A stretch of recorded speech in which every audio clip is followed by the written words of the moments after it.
Welcome to Whitehall, New York's annual Sasquatch Festival 2025. This year, we had a time slot open up and they filled it with a panel interview. So I wanted to share that with you. Let's listen in. Quite a weekend. As I said, it's one of my favorites of the year. So they asked me to sort of mediate the Q&A. So who's got Q's? Because we got A's. Anyone? Someone's got to be the first one. Yeah, you got to be someone. Who's pointing one out? I need glasses, so I think he's just scratching his head up there. Raise your hand high. Oh, he's just scratching his head. There you go. So how's your weekend been so far, Ken?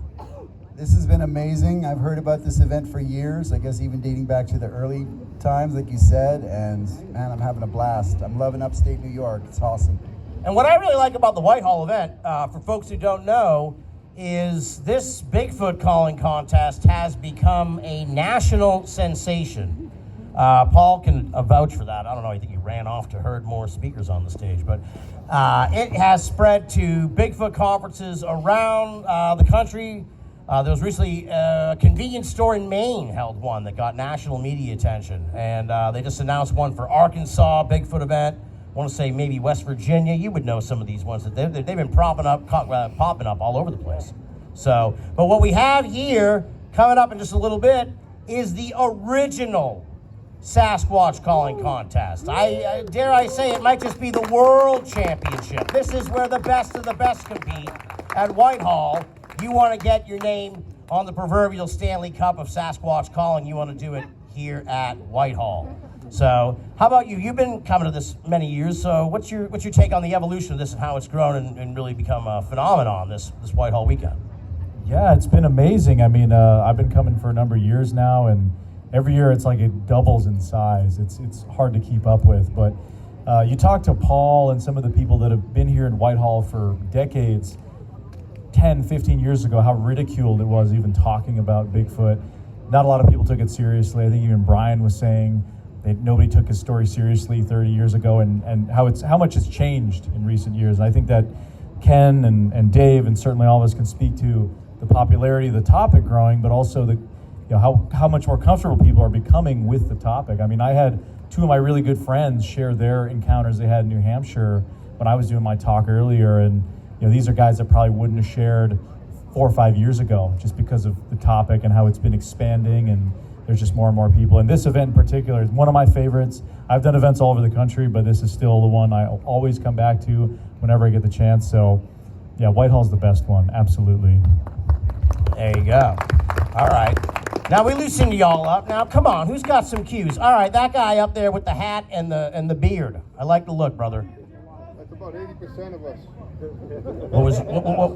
All right. Well, I have not personally had an encounter with Bigfoot. I'm actually going on a Bigfoot hunt at the end of October for a couple of days in Blue Ridge, Georgia. So we'll see. If this is the last you ever see of me, Bigfoot got me. But I know Alexander does a lot of camping out in the wilderness. So we'll start with him. We'll pass it down to John, and we loop around to the other guys here, Ken and Dave. So then I don't have to do anything. It's fantastic for me. All right, here you go, buddy. I would say my closest possible encounter, I've never seen one, but I've got a friend of mine who built a remote fishing and hunting cabin on the Kenai Peninsula in Alaska. It's an hour boat ride just to get out there, sometimes more if the seas are wavy. He built this place in about 2019, and they started having strange stuff happening, rocks thrown, screams, wood knocks, a lot of the stuff that's associated with Bigfoot. And I've been out there 3 times now. I just got back. I was there last month. But the first trip I took out there in 2022, we were camping up by this fire pit. This is a coastal temperate rainforest, so there's just mountains, endless trees. You can barely see 10 feet through the woods with kind of the thickness of that coastal rainforest. And it's like 3 a.m. We're sitting up by this fire pit, 4 of us, and we just start hearing these knocks, and all of a sudden what sounds like rocks kind of being thrown into the water, but they're hitting stuff along the way, crash into the shoreline, hit the rocks on the beach, and then kerplunk splash into the water. And it went on for a little bit. It was just odd because there was these 2 things going on at the same time, and I believe it was the night after that we were camped up on this ridge, and it just sounded like something was getting closer, and you'd hear stomping and this knocking noise and these rocks again. And it wouldn't happen all the time. It was just certain moments, and I don't know if that was or wasn't, but it was definitely compelling. I've heard whoops and other vocalizations. Actually, one of the best whoops I heard was in Bluff Creek when Ken was there. I thought it was Ken doing a vocalization. In the video I have of me recording the whoop, I'm like, was that Ken? Because he was there with a group of people, and it was kind of funny. But yeah, so nothing I can say is 100%, but interesting, kind of fits the purported behavior that we talk about a lot. So I hope to be able to see one, but I guess we'll see if I get that lucky. So yeah. All right, John, how about you? Your closest encounter with the creature? All right, so my closest encounter have probably been out in Wells, New York. So I'm sure you're familiar with that, out by the Sasquatch Lake. Pretty active area. I've had a lot of folks coming forward with encounters from the area. But I have a good buddy that does some primitive camping out there, and he invited me out to this primitive camp to go hang out with him. So I went to go do it. Just so you know, my wife was like, "What do you mean you're going out in the woods to camp with some man you don't know?" I took the chance and we went out there, and it was pretty cool because we were up on a mountain in an area that nothing's out there but one hunting camp all the way at the end of this road, about 3 miles down. There's nothing else there. So mountainous terrain on one side that goes right down to the lake and the pond at the bottom. So a great water source. So he's constantly recording, doing camping out there and doing all kinds of audio recording and breaking down the audio is what he does. So he brought me out there. We just went out into the woods. We said, let's walk up the mountain, let's see what we can find. We came across this pretty awesome structure, and we were looking at it going, wow, this is definitely not man. This is man-made. This is not made by nature. There's no root balls. There's nothing that would have placed all these trees in this one place in this particular way, right? And so we were sitting there talking about it.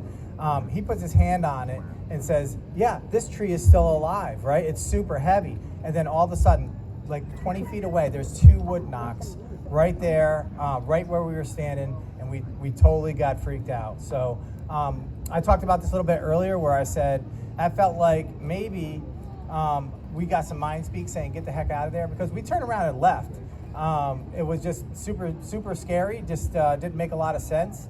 We came back to reinvestigate, right? Like 2 weeks later, we said, let's go back and take a look at that structure. Let's look at the area, see what we can find. We did find a few prints, especially around where that structure was, and key where it was, because it wasn't there anymore. So there's no way anybody went out there with a tractor and pulled all these trees apart and moved them. So it was super strange. The trees were there. They were kind of spread around a little bit, but that structure was gone. So super freaky. Didn't see one. Hope to see one. So we'll see. More to come. There you go. Spooky stuff. How about you, Dave? You got an encounter with Bigfoot? I do. What I think is one. It was in the Quabbin Reservoir in Massachusetts. 3 of us, 1 in the morning, heard a couple. Now we have thermal images looking around. We never saw any signatures at all. But we did hear, one of us said they thought they saw a tree peeker or peeking around the tree.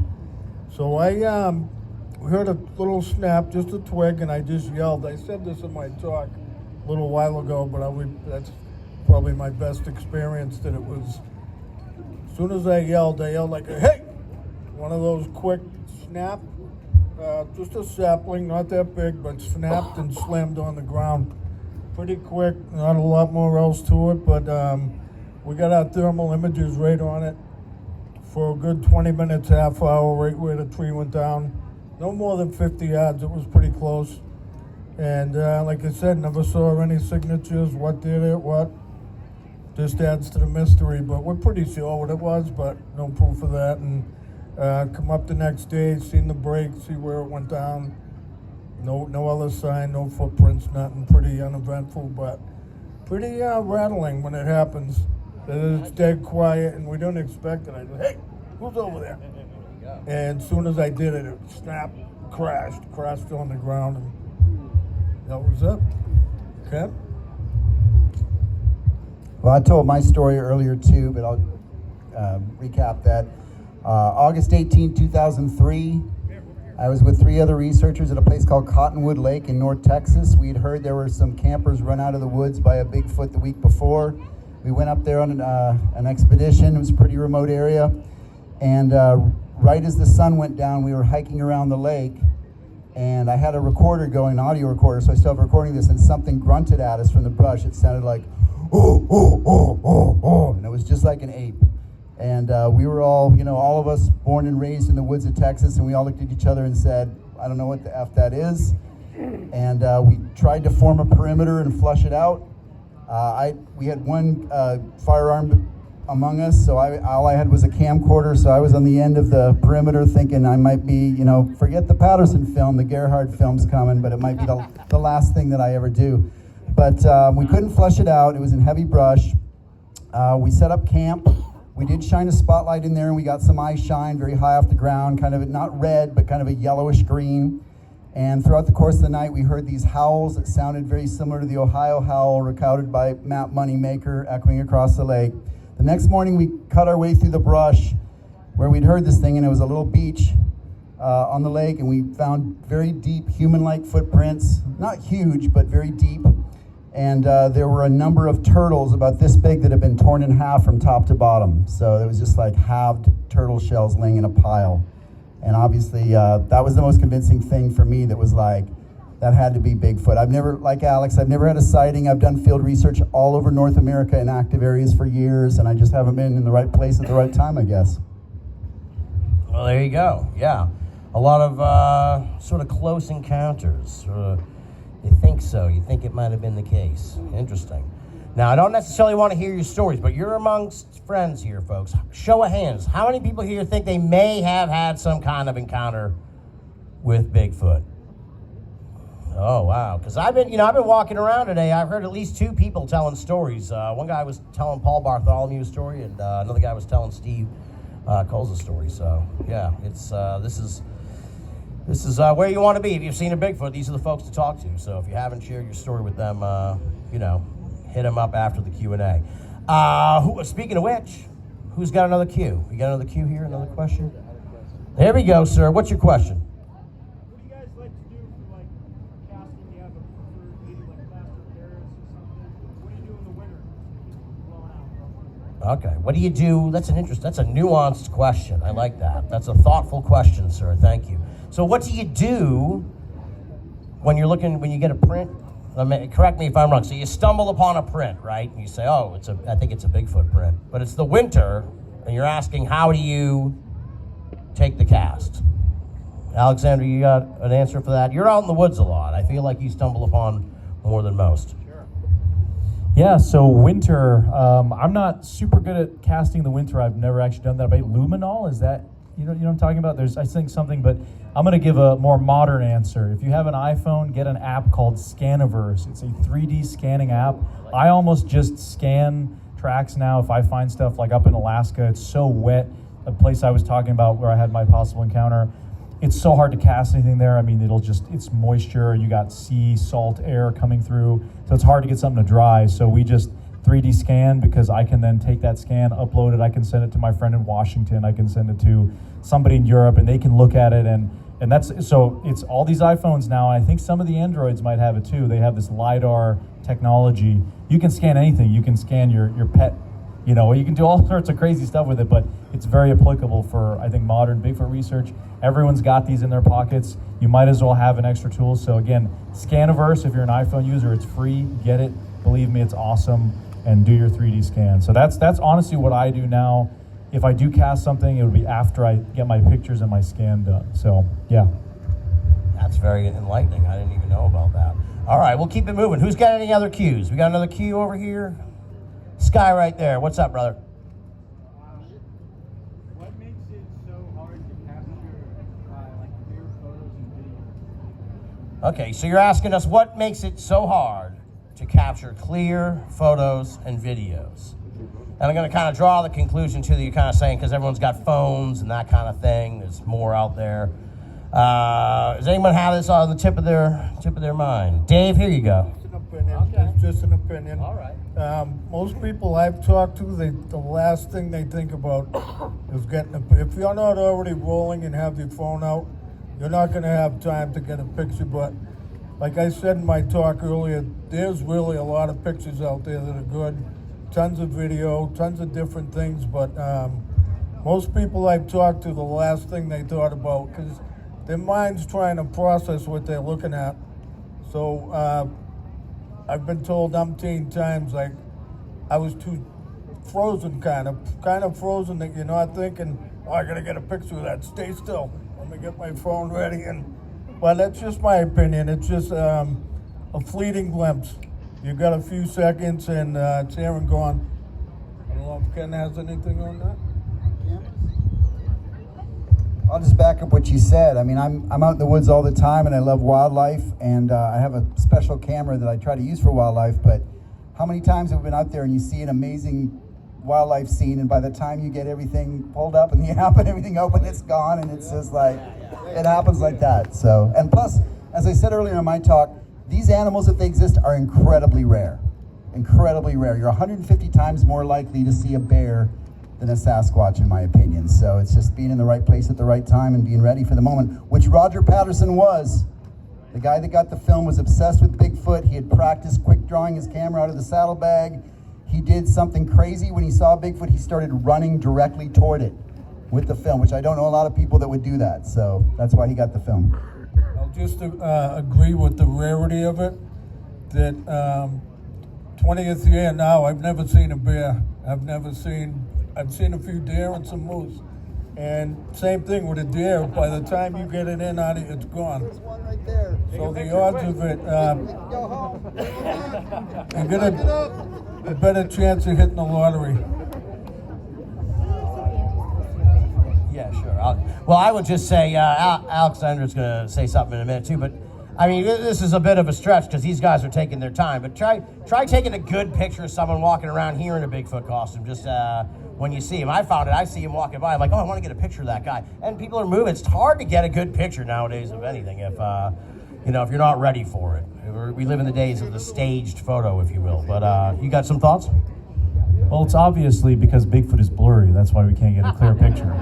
Just kidding. No, I just want to reinforce what they said. There's sure there's a lot of cell phones out there. People have cameras. There's trail cameras. But, I mean, I've driven to Alaska from the lower 48. I've seen just territory all over North America, even in the Appalachians. There is so much space out there. It's ridiculous. And to reinforce people aren't ready, I mean, the top 10 sightings in my personal sightings of people that I know, people like our buddy John Wilk and others, they were not expecting it. They were out doing park ranger duties, camping, building a cabin. They were not at all expecting anything. So again, the last thing they did was grab their phone. And I've seen a giant moose jump in front of me on the road, and by the time I had my phone up, it was gone. And this thing is like 7 to 8 feet wide, and it's just gone. So something that's a lot smarter and stealthier than a moose, I think would be very hard to get clear evidence of.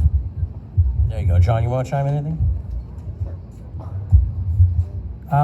There's no such thing as a blurry picture of a Bigfoot, because the pictures that we have are clear, are the real Bigfoots.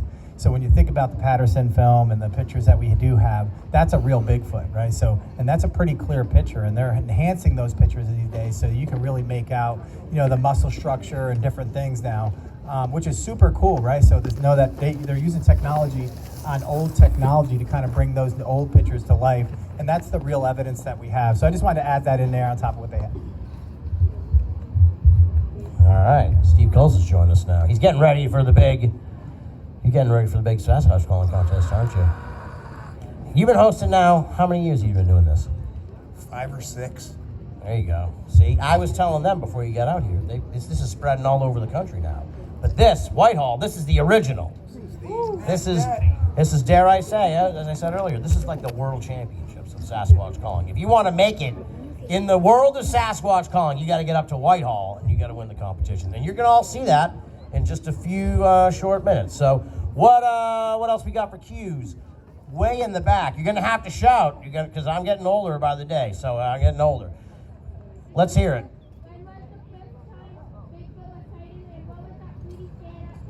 What was the first time Bigfoot was sighted, and what is that 3D scan? Okay, well you can do the 3D scanning app. That's an easy one. So we'll take the easy answer first. That's Scaniverse. Verse. So Scaniverse. Check it out. Again, it's on the Apple Store. Super easy. If you have an iPhone, a new iPhone, they all have this stuff. Scaniverse. And then, as for the second one, what was the first time Bigfoot has been seen? Is anyone here a fan fancy themselves a historian. Yeah, who wants to take this one? Steve? Steve, yeah. You gotta carry the Well, I'm probably one of the oldest guys on the panel, so I probably could tell you.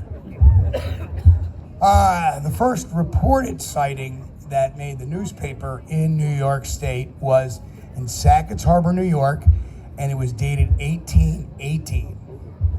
Okay, if you want to go back even more, Samuel D. Champlain talked about a particular Native American tribe, talking about the Gogoo, which meant hairy man-beast. But the first actual reported sighting that made any kind of media was 1818 right here in Sackett's Harbor, New York. There you go. Perfect. We did them both there. That was, yeah, getting our work done here. How about another one? Who's got another cue here for the Q&A? Ma'am, right there in the back, yeah? Do we have any podcasts? Yeah, we'll go down this. Well, I'm going to start with mine. Do we have any podcasts? Yeah. You realize you're talking to a panel of paranormalists, of course. I wouldn't be surprised if there's 1, 2, 3, 4, 5 on here. 6 down there. Yeah, I don't know. I have a podcast. It's called Binal of America. It's BINNALL of America. Just punch in like BOA, paranormal. I've been doing this for 20 years. Talk to all kinds of folks from all over the world of the paranormal, including Ken and Steve here. And I'm going to get the rest of these guys on at some point in the future, of course. And I also work for Coast to Coast AM. I'm the news director for that program. I don't know if any folks know about Coast to Coast AM. It's a nationally syndicated program. Used to be hosted by RFL, of course. Now it's hosted by the one and only George Norrie. I am the news director for Coast to Coast AM. You can find out more about that at coastam.com and click the articles tab on there. You can read all kinds of stuff. I churn out about 12, 13 articles every week. And if you want to know what's going on in the world of Bigfoot, something happens. I cover Whitehall quite a bit. I've written quite a few stories about the Whitehall event. So yeah, you can find out about that there. Now Steve's got quite the media empire here with his stuff. So tell us about your podcast and everything else. So I have Squatch D TV, which you can find on YouTube if you just type in Squatch D TV. We do about 4 hours of live broadcasting a week. We do 2 hours on Sunday, and usually we have 2 one-hour shows on during the week, and sometimes they run a little bit over. SquatchDetective.com, we not only have a great blog over there, but we also have Squatch D University, which has a lot of resources and education and sounds about, the Bigfoot mystery. And that's, of course, I have all the social media hits, but the 2 places to go are the website and but you can also find me on Spotify and all those Audible and all those fun places as well. So, too many to count. And I want to put Steve over. Does incredible, fantastic investigative work on Bigfoot stories. Very often I'll see a video or a claim and I'll send it over to Steve and be like, what do you know about this? And right away he'll be like, it's this, that, and the other thing. And I'll be like, thank you, Steve. You saved me from making an ass of myself. So I appreciate that. Dave, how about you? I know you're a big part of Squatchachusetts. Tell us about all that and all the good stuff you got cooking. No podcasts or nothing. We do go on them now. John Wilk and myself been guests on several programs, radio shows. Been asked to do this. Like I was saying earlier, we usually do a PowerPoint, so that's why I got a little hit the wall earlier. But no, we do look into a lot of Massachusetts sighting reports. That's about it. There you go. And to, what's that, Steve? And if anybody says Massachusetts, it's Dave. Well, for sure. I don't know. I'm from Massachusetts. I'm from Burlington, Mass. Made the drive up here for the big event, as I do every year. So I don't know if there's any other Mass folks here in the audience tonight, but if you're into Bigfoot and you're in Massachusetts, hit up Dave. He'll take care of you. So we'll go down to Ken, and then we'll loop around down the other end. You got a podcast, Ken? Is there anything you want to plug? Yeah, have a moment.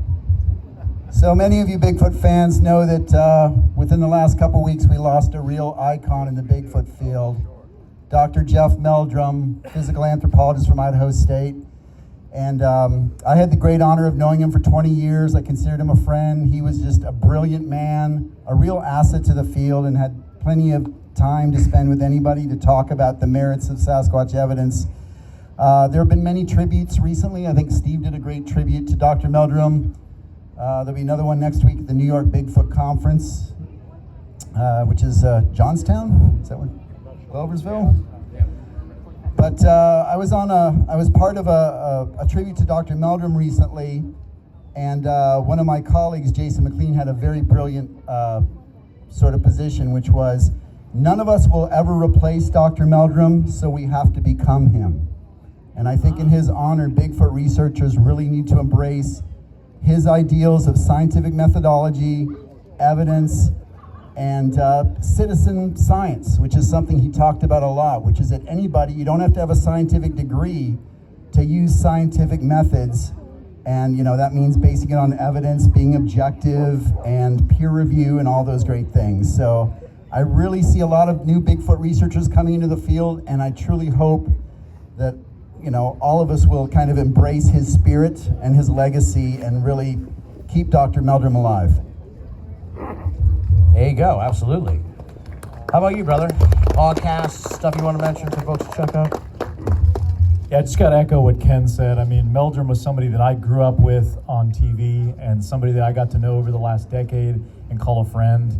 And his legacy will, again, never be replaced, but we really need to try to embrace what he stood for. And one thing, just a personal experience I had with him, I would do many conferences with him, and he would always have the longest line, right? I jokingly called him the Elvis Presley of the Bigfoot world. He was a big name, to have these conferences, and he would have 60 people waiting in line. And, I'd be exhausted by the end of the conference, and he would take 10 minutes to talk to each person. I mean, I strive to have that much, just friendliness and the ability to talk to that many people and not lose my patience, because you hear a lot of crazy stuff. You hear a lot of good stuff too, but he was just, they don't make him like that anymore. So Dr. Meldrum will never be forgotten. But so for myself, I don't do a podcast anymore, but I do work with a company called Small Town Monsters. We do different documentaries about Bigfoot, UFOs, lots of cryptid stuff, all sorts of stuff, a lot of Bigfoot stuff. So we do a twice monthly YouTube live stream, so I guess that's kind of a podcast. But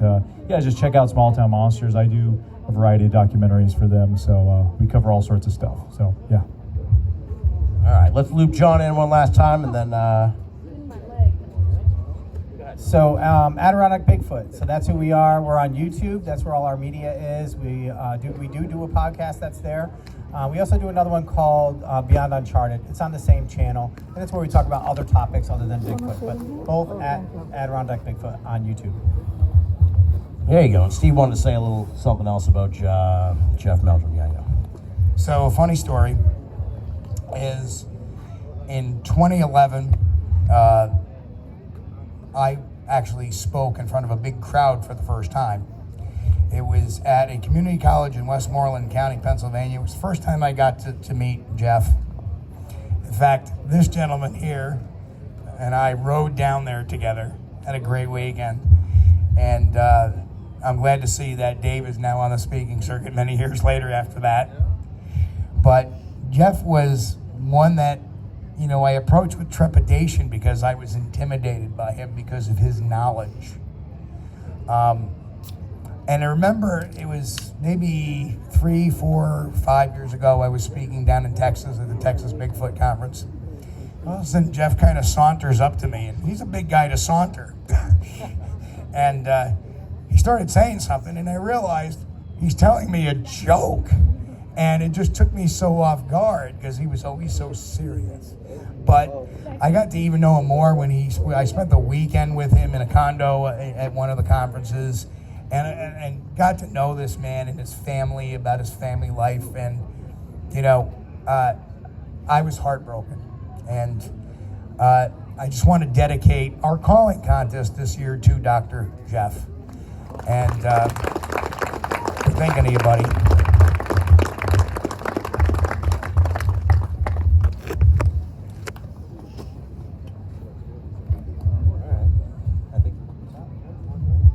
All right. I think we've, it's that time of the hour for us to run. But we're going to get going in a little bit with the Sasquatch Calling Contest, which the mighty Steve will be emceeing again. What are we waiting for a photo or something? What's going on? I don't know what's going on. Yeah, we were kind of enlisted into this. So let's see. Well, Ken, Steve, Dave, Alexander, John, the speakers. There were some other folks, of course, maybe who couldn't get up here. There you go. Thank you to all of them for being a part of this and giving us presentations and sharing information on all this stuff. And as I said, the folks who organized this, you've seen them all over the place today with the blue shirts. They're amazing. I can only imagine how much work goes into all this. And it's grown every year that I've been coming up for the last 5 years. It truly is a remarkable, remarkable event. And that is thanks to the folks who run it. This is a year-long thing. I remember talking to Barbara Sporer, who dipped out this year, took a little break this year, but she was the driving force for many years behind the growth of this event. And she would say the next day they start talking about what they're going to do next year. And as I was saying earlier, when I first came here 5 years ago, you could walk down the street, you could park on the side of the street. It wasn't a problem. Now the street's shut off. I was kind of glancing out. I make a prediction. I don't know what the rules are around here in Whitehall, but I have a feeling in maybe 5 or 10 years, there's going to be stuff on that side. I think there's going to be stuff on that side of the river, like in 5 or 10 years, because this just keeps growing and growing and growing. And that is, of course, thanks to all the staff and the organizers and the volunteers who work year-round on this, and, of course, all of you. You have made this one of the preeminent Bigfoot weekends in all of the country, probably the world, I'd say. And I think it is amazing. And as I said, this is the original Sasquatch calling contest we're going to have in just a few short minutes. This is the best of the best, the original, and Steve's getting ready to rock and roll on that. So until then, thank you all so very much, and enjoy the show.